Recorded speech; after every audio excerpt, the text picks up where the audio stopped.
I like big books, and I cannot lie. Yes. Today, we are talking about our favorite books, over 600 pages-ish. Yeah, I think that's most of mine are 700 or more. But I have one that's on the cusp. But if you like long books, these are some of our favorites, which we're going to be talking about. But as always, we'll start with our weekly reading update. Andy? Mine is pretty much the same as last week. Lonesome Dove, Against the Day. I haven't read much of any of the stories from out of Waiting for the Fear this week because I've been trying to chip away at the other two. But I'll probably read some of that this afternoon when I get home. Cool. But yeah, chipping away at those two big guys. About halfway through Against the Day. Still really digging it. Still pretty much everything I said last week. You know, it's finding it accessible and then have some moments where I'm just like, wait, what the hell is going on? Yeah. You know, things kind of happen quick and I'm just like, wait, how did they end up here? Yeah. But yeah, I'm really loving it and probably will wait till I'm a little bit deeper or am finished with it to share any like actual thoughts. But Sure. It's been great. I'm really enjoying Lonesome Dove. I'm close to 300 pages in, so not quite caught up with the weekly schedule yet, but yeah, might dedicate some time to that today or Against the Day. I'm not really sure, but yeah, not much of an update for me this week. Same for me. I'm chipping away at Lonesome Dove and Infinite Jest. But I did read this week, I read The Message by Ta-Nehisi Coates. This is a new release. This is his new book. Ooh. I've a lot of flags in there. Yes. So a little bit of a backstory on me reading this. I read Between the World and Me, which is probably his most famous book.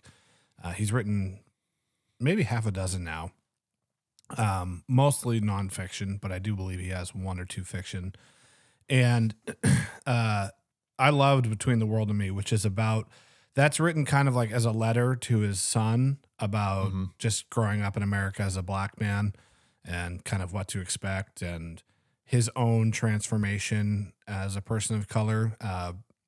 One thing that always sticks with me about that book is he talks about learning about slavery and just thinking of it in this very like binary way. And then he gets to college and he starts reading about African history. And then he realizes like there was Africans enslaving Africans. And it's a much more like complicated thing, right. I guess. Great book. And then, so this week I saw what is now kind of like a viral clip of him on a CBS morning show. Did you see this? No. So he went on a CBS morning show. Recently? Yes. To promote The Message. Yep. And the interviewer said, you know, Ta-Nehisi, if you strip away, so let me just preface this. There's 3 essays in here. Okay. And the first one is about his trip to Senegal. The second essay is about him going to South Carolina, where this teacher was teaching Between the World and Me in her AP English class. And the district was trying to get the book banned. Okay. And so I forget how they got connected, but he ended up going there to like support her at like the meetings and stuff. And then the third essay is about his trip to Palestine. So, the CBS host says, you know, if you strip away the name on the front of the book, your name, and you take away all your accolades and you take away, you know, the context of it, this wouldn't be out of place in an extremist's backpack. And I thought, wow, like I haven't read this book, but now I really want to. Wow. Because I thought, geez, like I always thought Ta-Nehisi Coates was a very articulate, smart, balanced kind of person. That's a pretty heavy comment. Yes, very much so. Very loaded. Very loaded. And so I thought I have to read this book. So I reached out to Random House. It's actually it's an imprint of theirs, One World Publishing. They were gracious enough to send this to me very quickly, so thank you for that. And it's obviously quite short, so I was able to read it in just a couple days. I think it's indicative of part of the problem with the politics of that region, because what is contained in this book, no spoilers, but he basically goes there not really knowing much about the overall history, Yeah. and just basically makes commentary on what he saw. Why are there cisterns on top of the roofs of these houses? Oh, well, the government here controls our water source, and when they want to punish us, they cut down our water availability, so we have to collect rainwater. I'm sorry, but if commenting on that is an extremist viewpoint, we need to rethink our definitions here. So the book, I really obviously enjoyed it. There's a ton of flags in here. So just really like he hits the nail on the head so many times. I didn't think the writing was quite as strong as Between the World and Me. It was a little more meandering, but it's kind of written again like a letter. So he was teaching a class, and part of the assignments were that the students had to do essays, and he promised that he would do one so they could critique him, and then he didn't. Yeah. So that's kind of like how this is written, as like an essay, like for his students. But yeah, some of it felt a little disjointed in places, but I think overall, like his ability to really root out like the fundamental bits of an issue is really good. So definitely give this a read. And that's my reading update. Okay.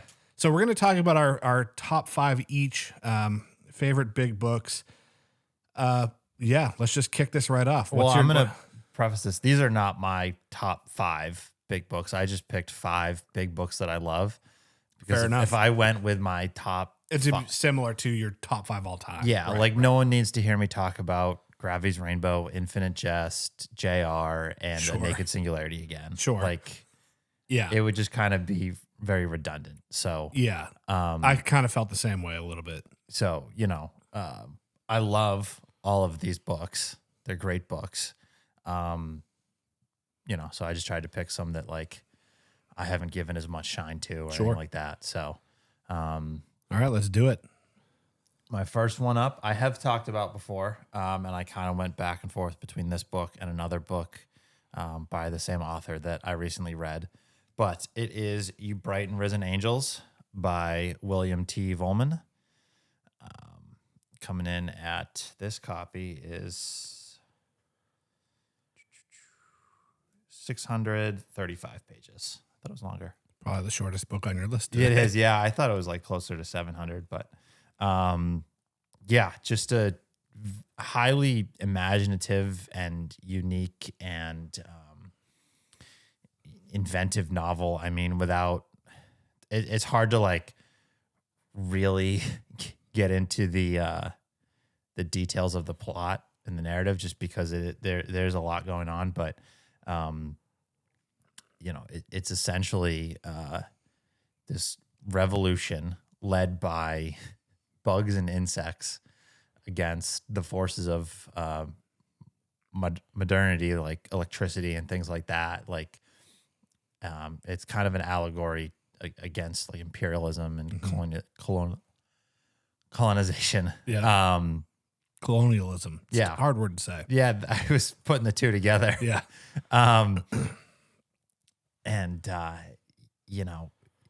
Vollmann wrote it. I forget exactly what his job. I think he was like a computer programmer or software person or something like that. But he'd stay late, and he wrote it at work. He'd stay, like, sleep under his desk. Wrote it at the computer he was working at work. It's his debut novel, just kind of like toiling away at it. As you can see, I got quite a good bit of flags in there. The writing's great. It's some pretty heavy stuff in there, but it's just such a unique and like I said, kind of imaginative, really boundary pushing novel. You know, one of the things I think we talked about in our 21st century episode, or maybe maybe it was just like a Q&A where we're talking about like favorite trends or things we don't like. And I think we were talking about how there's not as many authors like pushing, not necessarily pushing the boundaries, but like trying new things and being very original. Maybe that's a bad way to put it, but like totally new and fresh. And I think this book is a great example of stuff that is really unique and new and not really like anything else. So Yeah. just a great novel. Cool. Kicking it off strong with some Vollmann. Interestingly, last week I talked about the how I ended up with multiple copies of The Tunnel by William Gaddis. Yes. And in that story, I mentioned that the $18 copy that I ordered had not arrived. And that conversation reminded me that I needed to reach out to World of Books because they had asked me, like, do you want us to send you a different book? Yeah. And so I actually asked for a copy of The Dying Grass, and they said, we can't find that any information about that book. Can you give us the ISBN number? And I'm like, really? Wow. You're messaging me on the internet. You can't like use that yourself to figure it out. But anyway, whether it's The Dying Grass was the other novel that I almost picked out. Whether it's that or something else, I think you should definitely read some Vollmann. Yeah. So. No, it sounds insane, but I want to read The Dying Grass probably first because out of all of the books that you've talked about, that one interests me the most, despite it being 1,100 pages long. What's cool about Vollmann is like he has such a range. Right.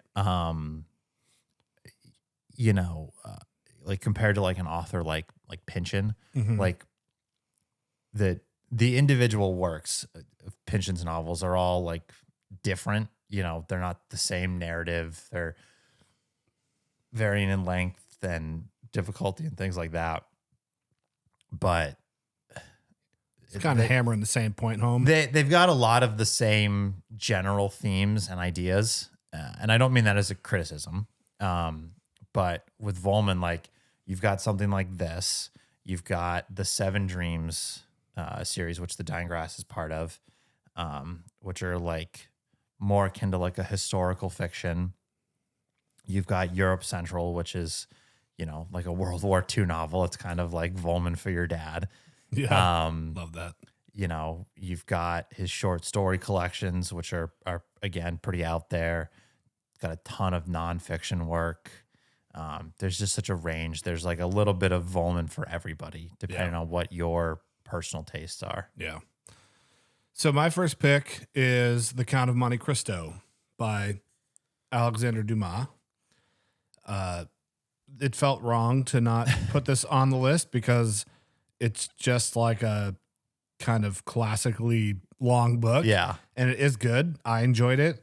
And I kind of felt the same way about this, like as what you had said, like some of the books that maybe would have been on this list, like we've talked about a lot. And even though like this isn't like a top 5 all time for me, like in books in general, this one kind of stands out for me because this was a book that was one of the books that kind of got me back into reading fiction. So I read it, quite a few years ago now, but I read it during a time where I was pretty much just reading nonfiction. Yep. And to pick up a book of this length, to be like, this is what I'm going to use to like dive back in. Yeah. It's ambitious. Yeah. But it's not a hard read. Right. So the only thing that's tough about it is the French, like the names of the people and the towns can be a little tough sometimes because French is just a wild language for an American. Yeah. But the other cool thing about it for me is that it also made me feel like I could read classics. So it sounds weird because initially I was in AP English. I was always like a strong reader, and reading and writing was like my strength in school. But then I've probably told you this story. Where I went to school, I went to a college prep school. There was 3 levels of difficulty for classes. There was AP, and then there was what they call level 1, which was like the normal smart kid class, and then there was level 2, which we kind of considered like the stupid kid class. So the summer going into my senior year, when I was going to take AP Lit, the reading list was like insane, and I was kind of like, I don't want to deal with this. So I moved down to level 1, and I was in the class for about a week or two, and at the same time, in the next room over was the level 2 class, and all of my like really close friends in high school were in that class, and they were complete jerk offs. Like, and I could hear them just like causing trouble and like having fun, and I was like, I want to be in there with them. So I switched. I came up with some excuse about like, oh, my home life is tough right now, blah, blah, blah. My parents are going through some stuff, and they let me like slide down to like level 2. So I, never really like got that full-fledged like experience of really pushing myself with like classic literature. Obviously the first couple years we throughout high school we talked about it, but like senior AP, that's supposed to be like the time. Right. I actually reached out to my English teacher from senior year because I'm friends with her on Facebook, and I was like, hey, do you remember like what the syllabus was? And she's like, yeah. And she told me, and I was like, I don't remember reading any of that. But then I remembered that even though I went into level 2, she still made me do the level 1 curriculum. Yeah. Because they read The Sun Also, they did a couple Shakespeare in level 2, and then they did The Sun Also Rises by Hemingway. And I was like, yeah, I definitely did not read that in high school. So,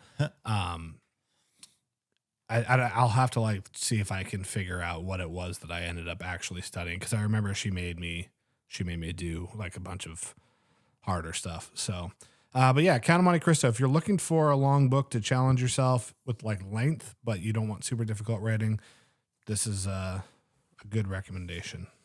So, nice. Oh boy, here we go. My next pick is another book I have talked about. I read recently, kind of similar to what you were saying about The Count of Monte Cristo. It's a good book if you want to push the length a little bit, but the language isn't super, super difficult. It is Marshland by Otohiko Kaga, translated by Albert Novik, recently published, at least in English, by Dalkey Archive. Yeah. I loved it. It was a great book. Kind of the one, I think I had talked about it, like Kaga does a great job of kind of like sneaking in some of his like social and political commentary and or criticism into this narrative without it being too like, ham-fisted and just like hitting you over the head. There's some good, it's subtle, but just kind of critiquing the way that like maybe criminals are treated, by the justice system, particularly in Japan, I guess. But and then I didn't hold this up. By the justice system at the time, by like what the prison life is like, how sometimes like working class people are kind of looked down upon.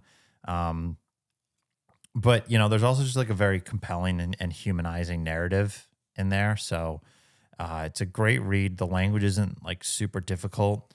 I wouldn't say it has like any of the like over the top theatrics that some of the other big books I mentioned earlier, and same with You Bright and Risen Angels. Like it doesn't have that kind of like, I talk about pyrotechnics a lot. Like it's not like this crazy outlandish writing style. It's just very simple, straightforward prose, mostly linear narrative.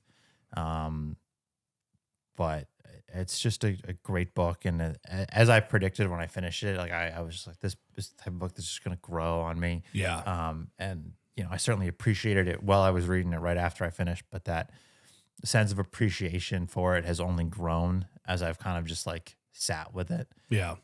So, just a really great and compelling novel, great work of fiction. I don't think prior to this I had read anything translated from Japanese. So, oh, really? Yeah. Oh, wow. I think I had probably read other Asian works, not a ton, but more than zero. You never read any Murakami?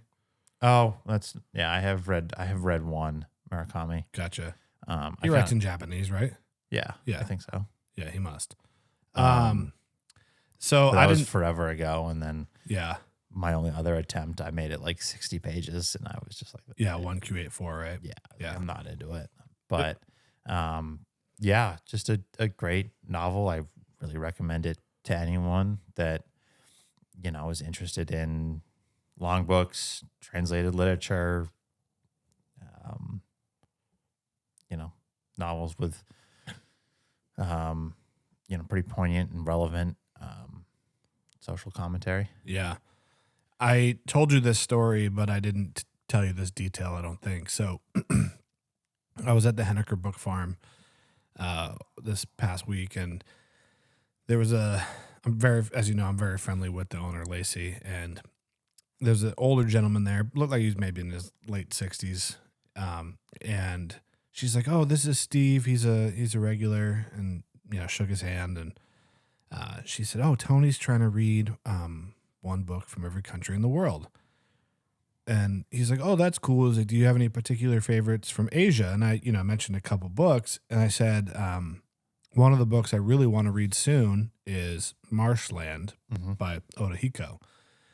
And sometimes when you're talking to an acquaintance, they'll just kind of like pretend like they know what you're talking about, but you don't really know if they know what you're talking about. Right. And I thought to myself, like, he probably doesn't know who that, like, that's not a super popular book. Yeah. Right. And he goes, I mentioned a few other books, and he goes, "Oh, everything you've mentioned is post 1950. Is that like intentional?" And I was like, "No, just kind of," I said, I do tend to gravitate that way, but it's not like I go out of my way to do it. Yeah. But in my mind, I just thought that's a very interesting thing to kind of mentally for him to note. Yeah. And then he asked me some other questions, and we were talking about some other stuff, and then he like bought his book, so he left. And Lacey, the store owner, she's like, "Yeah, so he just sold his collection to another collector for $150,000. It was a collection of like books from Asia." And I was like, "Oh, I guess that makes sense why he asked me if I had any Asian favorites." But he probably was like, "This kid's an idiot." Yeah. But I guess it was a mix of literature and nonfiction works. And I don't know how many books it was, but there had to have been some really rare stuff in there for. Yeah. I've got probably 1,000 books in my home. It sure as hell ain't worth 150 right. grand. So, anyhow, my second pick is a book that I also read recently. So this might be some recency bias, but I definitely wanted to include it because I really enjoyed it, which is The 40 Days of Musa Dagh by Franz Werfel. I won't talk too in depth about this because there's plenty of content about it on our previous episodes, but about the Armenian genocide and the folks in the Yuganuluk area who decided to fight back against the Turks instead of just being driven out into the desert to die. Very kind of like Tolstoy-esque, as I've said before, kind of like somewhat poetic language, but it's still a pretty easy read. Really interesting plot lines, multiple plot lines, just a really big story. I guess similar to the kind of Monte Cristo in that way. They're both like big kind of grandiose stories. But yeah, I really liked it. And what was cool about this was when I, posted when we posted the podcast and when I did some like shorter form content about this book, a lot of people said, "Wow, I've been interested in reading more about the Armenian genocide, and I've never heard of this book," or people like, I'm of Armenian descent and I've never heard of this book. So, anytime I can give a little bit of a revival to a great work of literature, it's always a cool thing. And somebody said to me the other day that they read The Rape of Nanking by Iris Chang on my recommendation, and they had no idea that had happened, which is pretty common for Americans not to know that it happened. I feel the same way about the Armenian genocide. Totally. And then that person said, And so I really enjoyed learning about that because I thought it was important for me to know. So I started checking out more of your recommendations, and they said, I found out about the Korean War. I didn't know that had even happened. And this was like a pretty smart person. Wow. And I was like, we're not doing a great job in our history classes here. Wow. So, That's crazy. yeah. So anyway, just a great historical fiction. All right. My next pick is from an author that I've talked about quite a bit, but I don't believe I've talked a ton about this particular book. It is Too Much of Life, The Complete Chronicas by Clarice Lispector. So the Chronicas, I don't believe, it was a pretty common thing, not just in Brazil, but in a lot of Latin American newspapers. They would just kind of give writers like a weekly column to kind of, freewheel it and talk about whatever. Mm-hmm. And Clarice Lispector was a contributor to the one of the newspapers in Brazil that did this. And she wrote a weekly column pretty much weekly for about 6 years. And this is a collection of everything she wrote in that time for the newspaper. And it's just, I loved it so much. It's one you can kind of just jump in and out of. I would read, and get to like, it's sectioned off by years. So like I'd finish it, the given year and then kind of put it down for a month, read a few other things, go back to it. It's a good book if you're just like, kind of need something to read for 10 minutes. Sure. Which I would do quite a bit. I'd take it to work and read a couple of them on lunch break, or read them in the morning before I went to work, or just a quick one before bed. What's the total length? I don't think I mentioned that for either of my picks so far. Count of Monte Cristo is about 1,200, and 40 Days of Musa Dog is almost 9. So it's 740 something, but I think the last like 20 or so are kind of like off and the like an afterword type thing. Yeah. But pretty extensive, full of her writings. Yep. And what's great about it, I mean, there's such a range of topics. Yeah. Like sometimes it's her just kind of writing a story about an interesting cab ride she took, or interviewing other creatives. She gets kind of metaphysical and thoughtful at times. Sometimes it's just kind of like silly and playful, and just kind of a wide range of like everything that she's about. And I mean, you can see how the camera will pick it up. Well, yeah, quite a few flags. I flagged it like crazy. Yeah. But I mean, it's just full of life, Yeah. The title is taken from a passage in one of them, but I mean, there's just so many ideas and interesting thoughts, and there's so much to come back to. Yeah. I was joking with somebody. Actually, Seth posted that he had been reading it, and I was joking with him. I was like, one of these days, I'm just gonna commit to rereading it one Saturday a year or a week for 6 years. I'm just gonna slowly chip away. There you go. And just read it one section every Saturday until I'm done. It's actually not a bad plan, honestly. Yeah. I still need to read any of the Spectre, but I'm very proud of you for including a woman in your list today, Andy. We all know how much you dislike them. So I do. Yeah. They're the worst. Terrible writers. Jesus. We're canceled. So I'm kidding. Everybody, please don't yell at me in the comments. We are kidding. It's an ongoing joke because Andy and I read books and talk about books by women all the time, but that never stops anybody from messaging us, telling us that we need to do more of it. But I've tried to become more graceful in my acceptance of these messages because it is true that even if you follow somebody, you're not going to see everything that they post. Right. But we had a chuckle at the message I received this week where someone had a apprised me of Toni Morrison and a book by an author that I've already read. So, anywho, but she was very nice. So, my next pick is In the Spirit of Crazy Horse by Peter Matthiessen. This is the only nonfiction on my list, probably the only nonfiction that will be discussed today. I mean, this is nonfiction. Oh, okay. Fair enough. It's not, there's no fiction in there. I think there might be like a short story or two, Okay, but it is primarily Gotcha. kind of like mini essays. Wow. A woman and nonfiction, the double, Translated. bam, the triple threat. So this book, In the Spirit of Crazy Horse, Peter Matthiessen. Peter Matthiessen is fairly well known, I guess, in fiction. He's written Shadow Country, and that's a series. Trilogy. It's a trilogy, but he's also written quite a bit of nonfiction. He worked for the CIA. He was a pretty interesting guy. Doesn't seem to be too much of a fan of federal agencies. Okay. All right. Bring it back.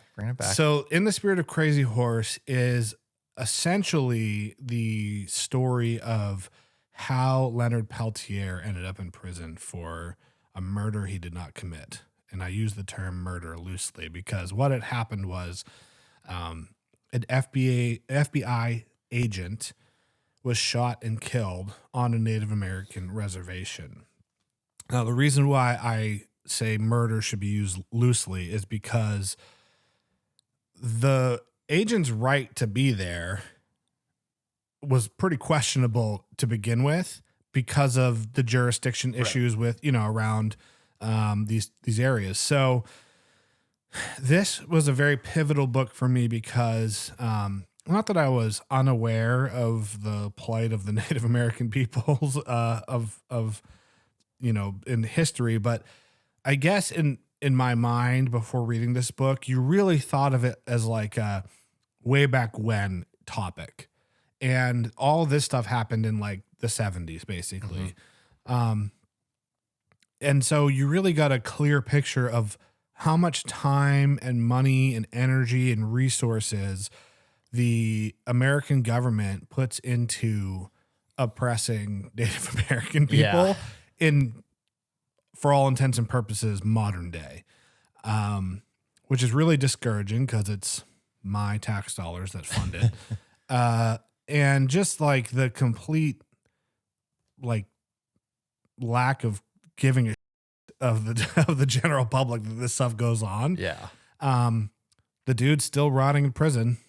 Like every single president that's come through the Oval Office, people are like, y'all gonna pardon Leonard Peltier? And this is like, nah, like we don't care. We're just not even registering. And it's hotly debated if he was even the one that shot the agent. Wow. So,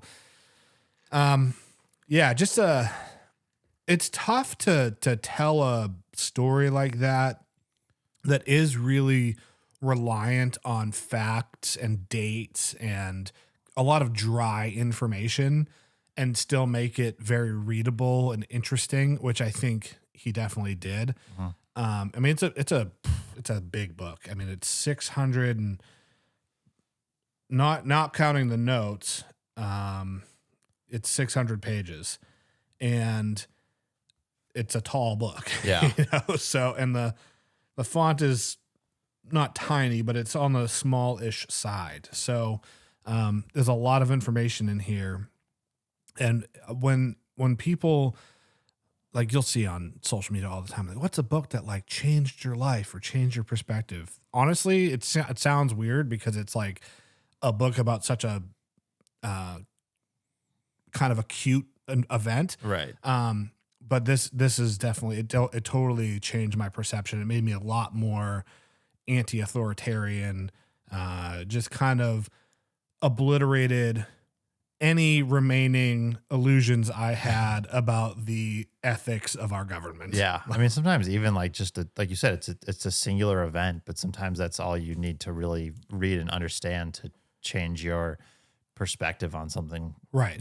As grand as you were just talking about. Because Right. It's not a world war. It's not, you know what I mean? It's like, it's something that happened to like one interaction between two people, basically. Right. But you kind of have that like, oh, if it happened this time, how many other events or similar situations have taken place? How were they treated any differently? Was it worse?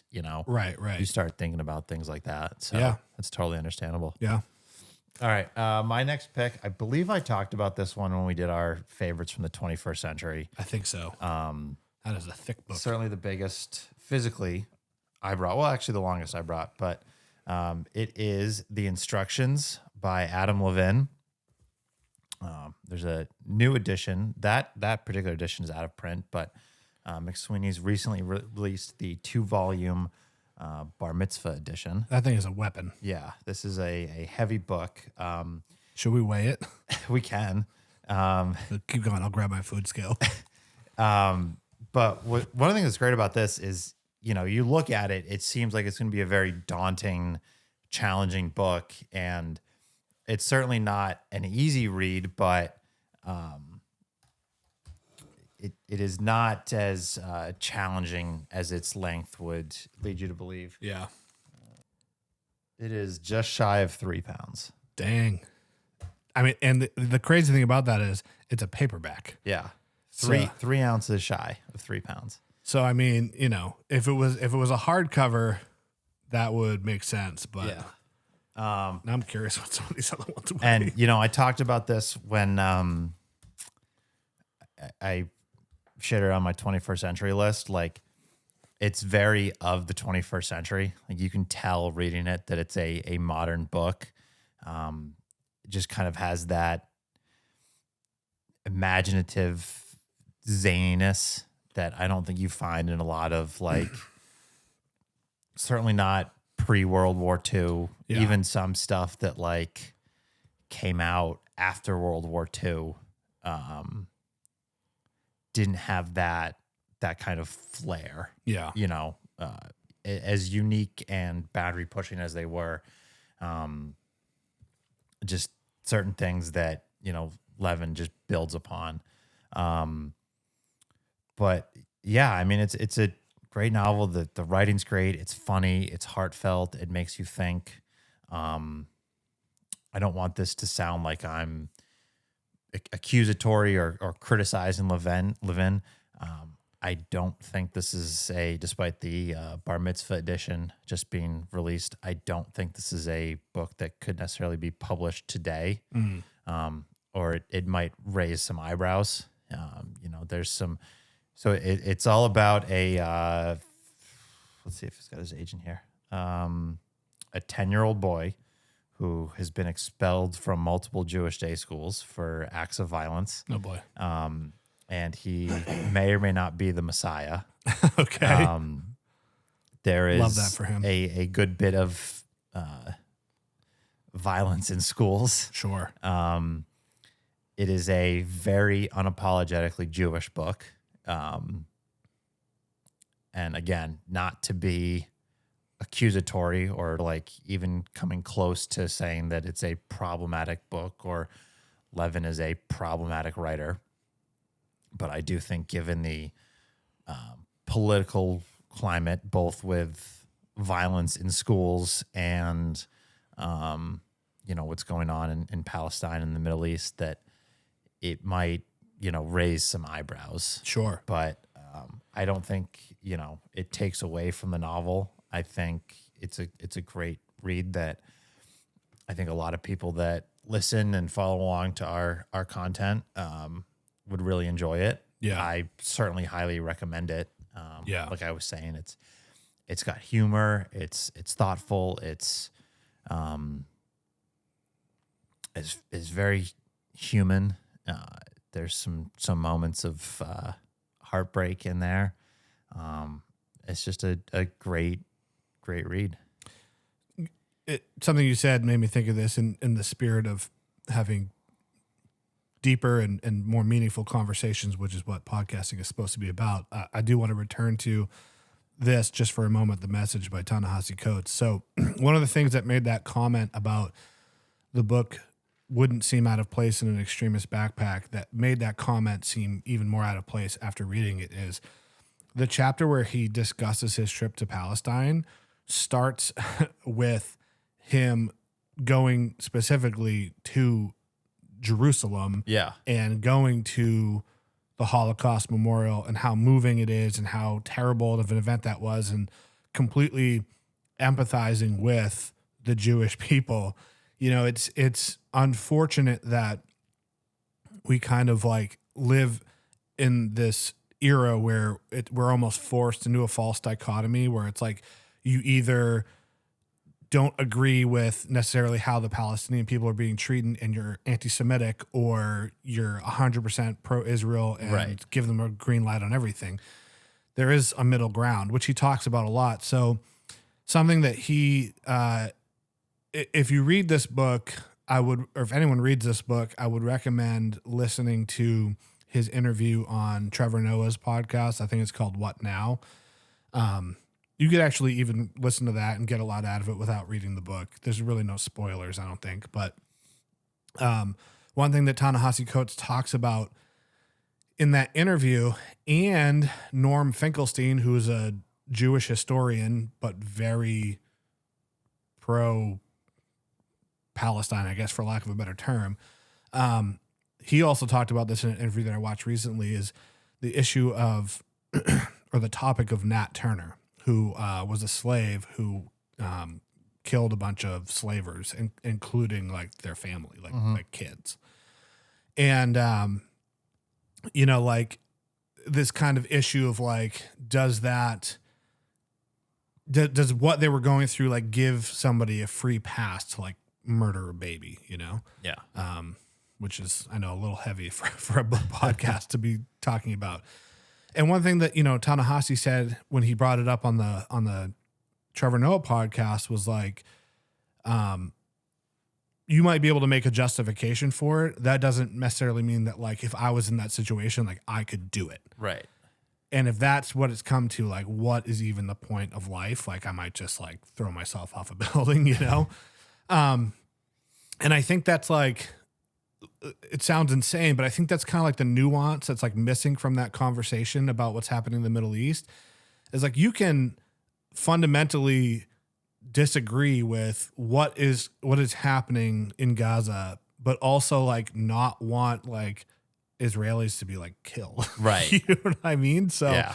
But it's so hard to have those conversations because people get very offended.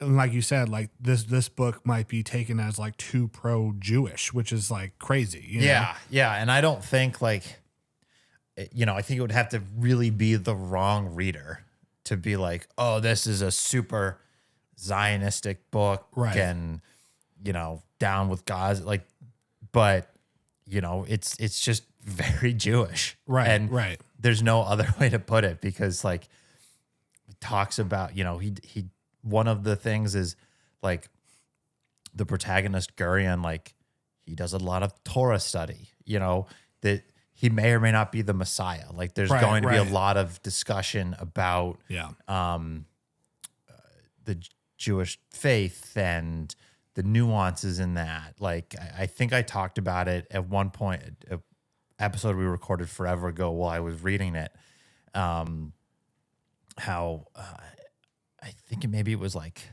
Passover or something. You know, there's a scene that takes place during, you know, one of the Jewish holidays, and based on the kind of rules and whatever you want to call it, like he's not supposed to eat any bread, or he's not supposed to eat anything like that. And his father, they go to this like, they're in Chicago. They go to this like bagel shop that his father used to go to when he was a kid. And they go to the back door and they ask the guys that are like working late, making the bagels, like, hey, can we have one? Like he used to do when he was a kid. And, you know, he's giving a bagel to his son, and the son, the protagonist, is having this like moment of personal conflict because he's not supposed to eat this food during this period of time, but it's a gift from his father. Right. And Jewish religion is telling him to honor his father, Right. and he's having this like personal conflict. Like, what do I do? Yeah. Because if I eat it, I'm going against this rule. But if I don't eat it to follow this rule, I'm breaking this other one and not honoring my father. Yeah. And there's just like tons of things like that. So I mean, it sounds incredibly interesting. it's. I mean, I've said it a number of times already that it's funny. It's very intelligent. You know, you have those kind of like nuanced moments like that where he's kind of grappling with his faith and his religion, and not really ever questioning it, but like what it means to him, and who it makes him as a person, and you know what his belief of like what he's destined to become, type of thing. So yeah, I definitely want to read it. I mean, the Holocaust for me and Judaism for me is like pretty pivotal in my kind of human experience. I've done, one of my favorite books of all time is If This Is a Man by Primo Levi, Holocaust memoir. Read a few of those. And I think it's like important to really try as best as you can to empathize with everyone involved with these very, very heavy topics. One thing I just absolutely can't stand for is, I think it was on TikTok probably. I saw a video, just something about, something recent came out that the Israeli government had lied about something. And there was a shocking amount of comments being like, I'm starting to question if like 6 million is really the number. And it's just like, nope, we're not doing that, guys. We're not doing that. Like, and it wasn't like outright denial of the event, but like, was that exaggerated? It's right. Like, first of all, no, it was not. It was not exaggerated. But let's just assume for a minute that maybe it was. Does it really matter? Right. Does it really matter? No, it does not. Yeah. Like, Armenian genocide is a great example. The figure of Armenians, the number of Armenians that has been claimed is somewhere between 800,000 and like 1.2 million or something like that.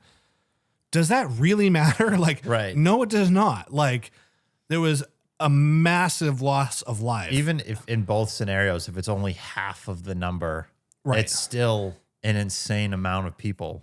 Right. And it's not even like, it's not even that it's still an insane amount of people. It's just like the fact that it happened. Yeah. Like same thing with the Rape of Nant King. Like I have a book literally on my shelf written basically by the Japanese government being like, nah, that didn't happen. It's just like, we're not doing that, guys. Yeah. We are not doing this. Like, right.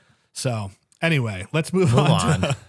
To happier. Well, not really, because this book is called The Anarchist Who Shared My Name by Pablo Martin Sanchez, translated by Jeff Diedemann. I didn't name who the translator was for that Count of Monte Cristo edition. So I read this year. This is a little bit of a cheat because I don't think it's quite 600 pages. It is. I thought it was 589. Oh, okay. It's close enough. We'll let it slide. I'll allow it. This was the first book I read this year and really loved it. I liked it when I read it, and then since then it's just grown on me. Yeah. So I love when a book does that. Yeah, absolutely. I think that, not to get too sidetracked, but to me that's like the marker of a good book. Yes. Or a great book, excuse me. Good book, like I'll read it, I'll enjoy it, put it back on the shelf, maybe think about it every now and then, maybe not. Yeah. A great book, I will read it. I probably won't put it right back on the shelf. It might just sit there. Maybe I'll pick it up. Maybe I won't. Maybe I'll just look at it and think about it. But then I'll just continue to think about it and try to develop thoughts beyond. Yeah, it was good. I liked it. Yeah. So it's funny you mentioned that because I recently posted on Instagram like my top 5 favorite fiction, and somebody messaged me and they're like, "Oh, I'm surprised like Hard Rain Falling or Omen Setter's Luck isn't on there because like you ranted and raved about both of those books." And I honestly, I've read them too recently for me to put them in my all time. Like there needs to be some space. Yeah. like, yes, I think they're both incredible books. And do I think I'll still be thinking about them in 6, 12, 24 months? Probably, but I don't know for sure. They need to marinate. They need to marinate. So this is about this guy, Pablo Martin Sanchez, who basically Googled himself and found out that there was an anarchist in the early 1900s that had the same name as him and who was executed for participating in an attempted coup of the Spanish government. And then he wrote a fictionalized version of the story based on his research. It's got a cool dual narrative, both about the previous Pablo Martin Sanchez, but that person as an adult and a kid, and the narratives kind of converge. Very well written, very funny. Again, a very easy read. I think that's kind of interesting that all the books on my list today are pretty long, or are very long, but are all quite easy and approachable. Yeah, if you're looking for just a kind of different novel, I would say this checks that box. I can't really think of anything else I've read that I would say like, oh, if you like this, check. You know what I mean? Like, it's just very unique. And the ending blew my mind. So, all right. Yeah. Right on. Yeah. All right. For my last pick, I knew I said I wasn't going to talk about Gravity's Rainbow, but my final pick is by Zach Smith, Pictures Showing What Happens on Each Page of Thomas Pynchon's novel Gravity's Rainbow. I honestly did not even know this was a thing. Oh, dude, it's so cool. It's pretty limited. It's not super easy to come by anymore. I think it only had like one print run, but there's no text. It's just this author, Zach Smith. This has got to weigh more than 3 pounds. Let's see what this is a heavy book. 3.1. Nice. Yeah. I actually want to take a look at this. Yeah, go ahead. So, there's no text. It's just this artist, Zach Smith, read Gravity's Rainbow and did some drawings or, whatever, how he created them, images, pictures for something on every single page. Oh yeah, I'm not gonna show some of these. No, there are some heavy ones in there for sure. Yeah, if you've read even the first 50 pages of Gravity's Rainbow, you'll know. Yeah, it's a very explicit book. So it's just a very cool and unique book. You can when I recently reread Gravity's Rainbow, I kind of like tried to flip through every now and then. Nice. And,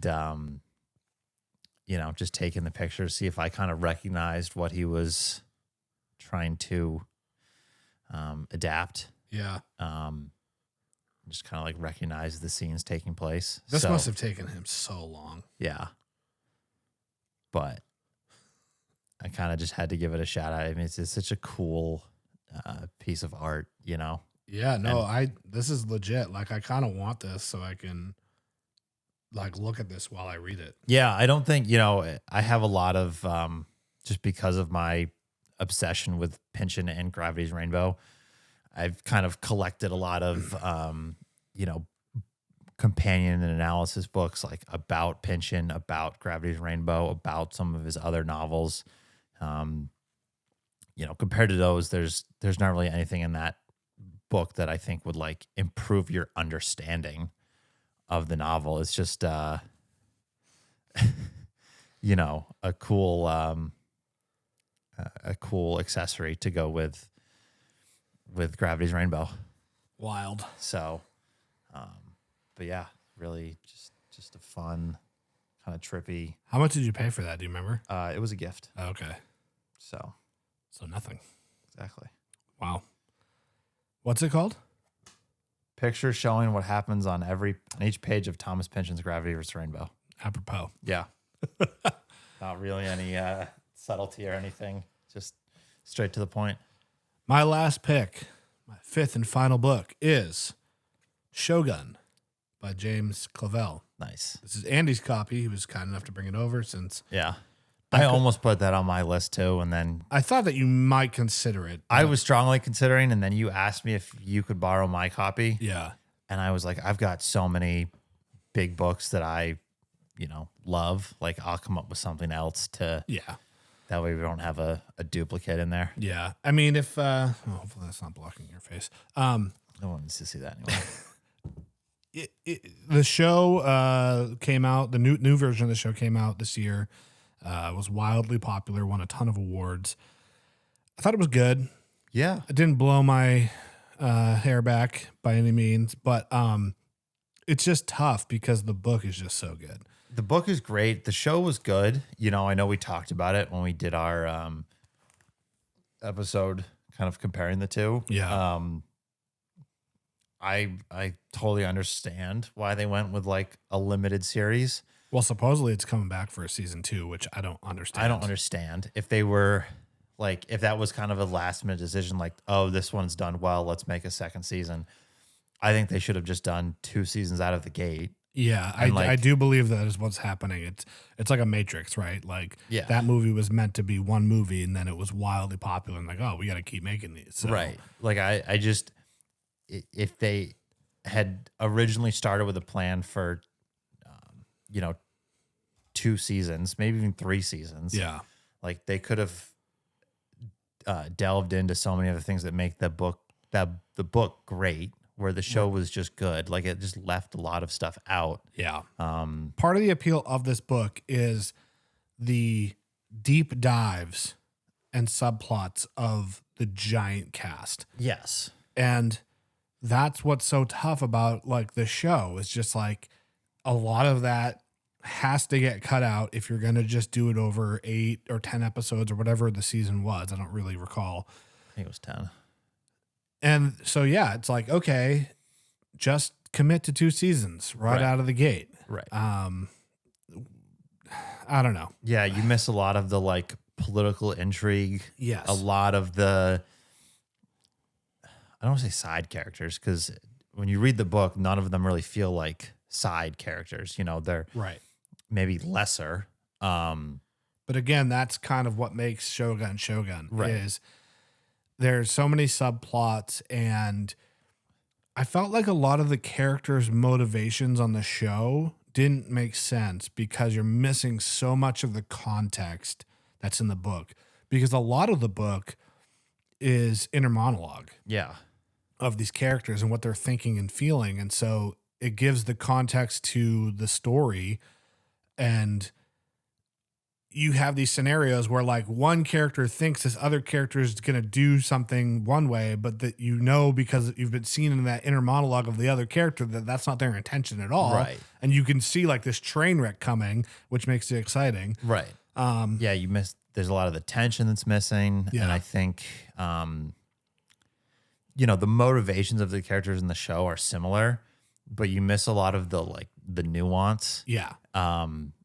They're not black and white characters. Like it's not, in the show,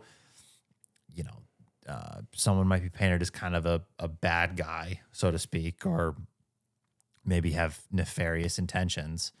And, but he's not this just like straight up bad person. Right. Like, there's a reasoning behind it. And you kind of have this, like in the novel, he delves into the characters' personalities, their thoughts, their history. Yeah. And, it's kind of like a, not a duality, but it's not black and white. Like right. It's not binary. Right. Yeah. Yeah. There's some murkiness to it. And, I don't say you have to like do the work yourself to think about it, to determine if the character's a good person or not. But like, it's just not this like clear cut, Yeah. This person's bad. And I also think the show kind of made, Blackthorn more of a clear-cut protagonist than he is in the novel. I agree. Which is a shame. Yes. He certainly drives the narrative in the novel, but he's not the center of it the way he is in the show. Correct. So, I mean, I don't want to make the whole discussion about the book versus the show. So going back to just the book itself, I've said this many times, but it is effectively, in my opinion, Game of Thrones of feudal Japan. Yeah. Even though it predates A Song of Fire and Ice, or Ice and Fire, whatever it is. And it is part of a series, the Asian Saga, which this is the only book I've read from that. I want to read all of them, but they've been tough to come by, used in good condition. Yeah. And I really would prefer just to have a matching set on this one. Totally. And I actually, this version that you have here, this paperback version from, who published this edition? Do you know? Don't. Blackstone. I don't think this is in print anymore. No, I was just gonna say that it sucks. All of the other editions of the series that match that are still in print. I have not seen that particular copy anywhere. Yeah. Because they released new editions of Shogun. And I say editions because they made it a 2-volume thing. I know, it's so stupid. To, have the covers based on the show. Yeah. And what sucks, I don't want to buy them anyway because I think they're kind of hokey. But let me see that. So the suggested retail on this copy, it's the full 1,000-page, almost 1,200 pages, is $19.99. The 2-volume set, each book is like $23. Yeah.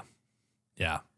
The covers are terrible. They're terrible. They're so hokey. Yeah, the show. Anytime they have like the show tie-in covers or movie tie-in covers, is so bad. So I had found on Amazon used, they had a like new set. Yeah, and I bought it, and they bound all of the books together with like that like really hard to cut like plastic strapping. Ugh.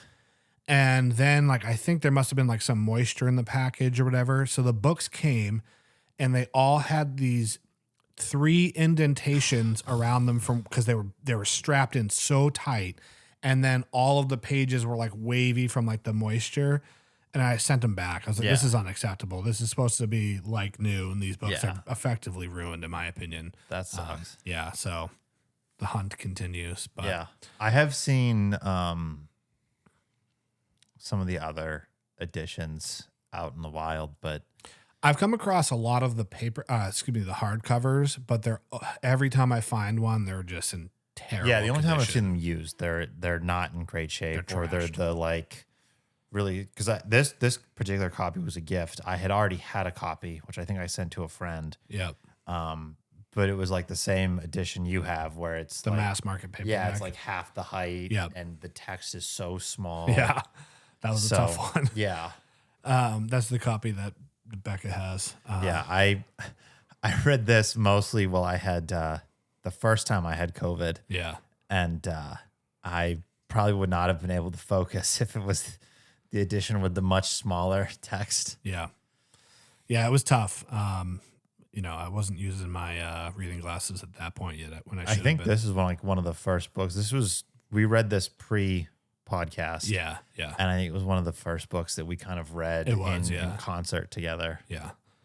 So we're going to talk about the movie American Fiction. This is going to be bonus content for the Patreon patrons. So if you're not a member of Patreon, go sign up so you can listen to this conversation continuing.